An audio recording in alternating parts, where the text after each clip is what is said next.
Hey, what's up guys, it's Yeti here. Today we'll be talking about crosshairs. I'll give you guys my crosshair settings. I'll compare it to some pro players that I watch on Twitch and, I check out their live streams.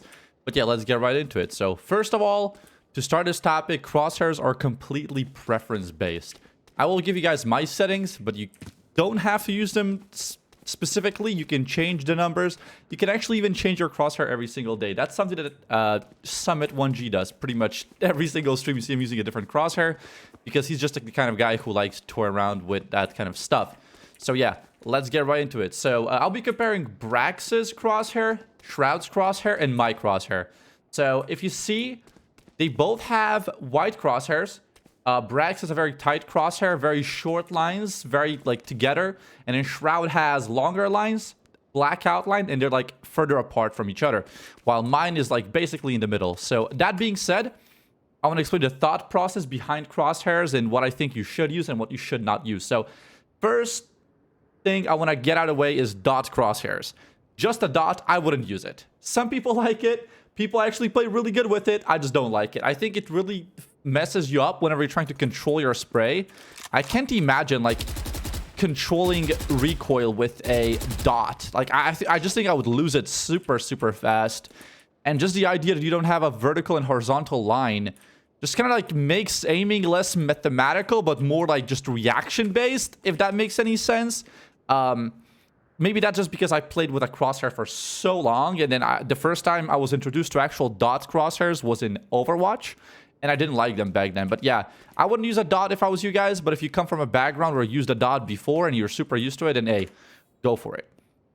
So you can see a gap is probably, again, one of those things that's purely preference-based. Brax has this very together, Shroud has it far apart, but they're both insane aimers. They both control their sprays well, and they both one-tap well. I have it kind of in the middle. I do like to see what I'm shooting at, so to have a little bit of a gap, but I also don't like to have a massive gap where I have to, think about where my bullets are going, right? So my gap is on 4. That's just preference.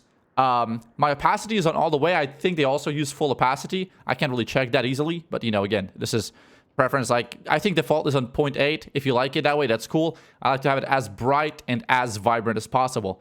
Inner light length is going to be preference for you as well. I do use 7. I tried 5 and 6. I actually used, I think, 4 with an outline the first few days with a yellow crosshair. But I kind of was just all right, I like a little bit, a bigger crosshair so I don't lose it that fast.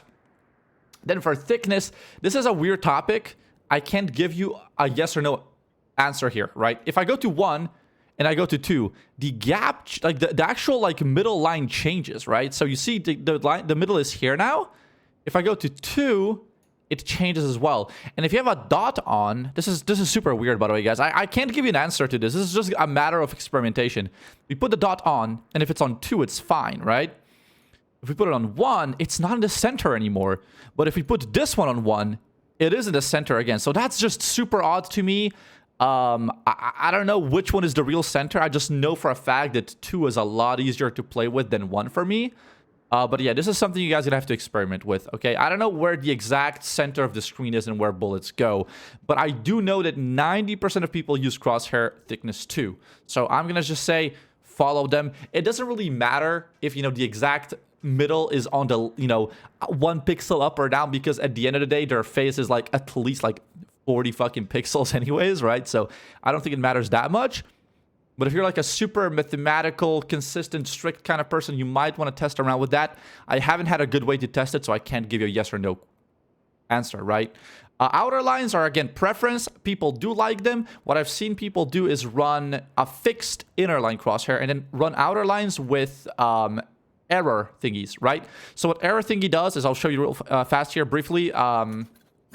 See, I have a knife. It's still the same as it was before. I swapped a pistol. The gap gets bigger. I take a rifle. See, different gaps. All 3 of them have different gaps. If I shoot, it goes wide apart. If I move, this doesn't change at all, which you probably shouldn't have the movement error on. That's pretty fucking bad. Because especially the movement error will actually jebait you. Because if you guys shift walk, let's actually display this for you guys easily here. Let's do firing error off, movement error on, back. So you see if I'm moving, oh, it's fucking massive, right? If I'm shift walking, it still gets bigger. But this should not happen because shift walking keeps the same accuracy as standing still. So this is just basically like the code is wrong. I don't know why that's made that way.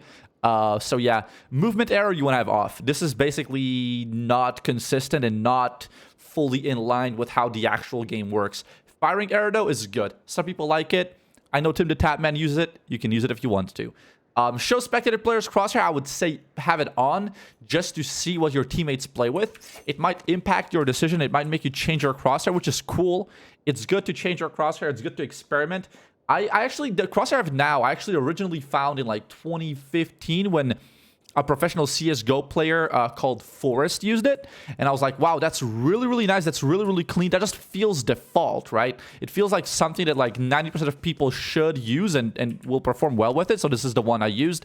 I copied it from him. That being said though, guys, I hope you enjoyed this video. I will see you guys in the next Valorant guide. So press that sub button. And yeah, have a good day, boys. Later.